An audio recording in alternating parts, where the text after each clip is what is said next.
Welcome to Kenton's videos. Enjoy the video. You start by confirming two things. You are an Apple developer member and you have a current backup. Sign in to developer. Apple. Com with your Apple ID. Once done, verify membership and enable two-factor authentication. Next, back up your iPhone to iCloud or a computer and keep it charged during installation. Finally, register the device used in your developer account only if you plan to use a manual provisioning profile, since that avoids activation issues later. You now download and install the beta profile. From your iPhone, sign into Developer. Apple. Accept any program agreements, and choose the iOS 26 beta install. Tap to download the configuration profile. Once the profile appears in Settings under Profile Downloaded, tap Install and authenticate with your passcode. After installation, restart the device to apply the profile.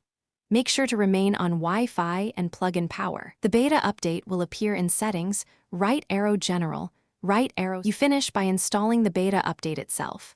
Go to Settings, right arrow General, right arrow Software Update, tap Download and Install, and follow the prompts. You may need to agree to terms again.